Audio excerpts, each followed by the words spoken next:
আজিকালি মানসিক স্বাস্থ্য সুস্থ কৰি ৰখাটো দৰকাৰী হৈ পৰিছে। মানে মেণ্টেল হেল্থৰ কথা কৈছোঁ মই। কিছুদিনৰ আগতে মোৰ লগতে আপোনালোকেও মানে সকলোৱে গম পাইছে, দেখিছে, এটা ল'ৰা কামৰ প্ৰেছাৰৰ বাবে ইমান কামৰ বোজা তেওঁৰ ওপৰত, তাৰ বাবে তেওঁ মানে বোজা হৈ গ'লে তেওঁ ছুইচাইড কৰিবলগীয়া হৈছে।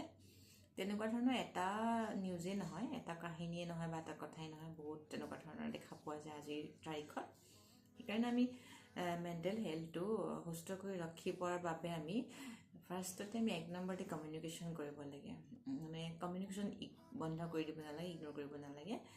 কমিউনিকেশ্যন বুলি ক'লে আপুনি যোগাযোগ, মানে মানুহৰ লগত কথা বতৰা পাতিব লাগে আৰু আপোনাৰ সমস্যাটোৰ বিষয়ে ঘৰতেই হওক বা বাহিৰতে হওক কাৰোবাৰ লগত আলোচনা কৰিব লাগে। বহুত ধৰণৰ সমস্যা থাকিব পাৰে, আপোনাৰ অফিচৰো থাকিব পাৰে বা আপোনাৰ ব্যক্তিগত কিছুমানো ব্যক্তিগত সমস্যা থাকিব পাৰে। সেইকাৰণে আপুনি ঘৰতে হওক বাহিৰতে হওক কাৰোবাৰ লগত এনেকুৱা ধৰণৰ কথাবোৰ আলোচনা কৰিব লাগে, কাৰোবাক ক'ব লাগে। তেতিয়া কি হয়, কাৰোবাৰ লগত যেতিয়া আপুনি ক'ব, সেই মানুহজনে বা মানুহগৰাকীয়ে আপোনাক বিশেষ সহায় কৰিব নোৱাৰিলেও আপোনাৰ মনটো শান্তি পাব। আৰু কেতিয়াবা কিবা এটা সমাধানৰো মানে উপায় ৰাস্তা দেখা পোৱা যায় এনেকুৱাবোৰৰ পৰা। সেইকাৰণে সদায় যেতিয়া আপুনি মানে নিজৰ ভিতৰত আলোচনা কৰি থাকিব নালাগে, নিজৰ ভিতৰতে নিজকে সোধা পোছা কৰি থাকিব নালাগে, বেলেগৰ লগতো আলোচনা কৰিব লাগে, সোধা পোছা কৰিব লাগে।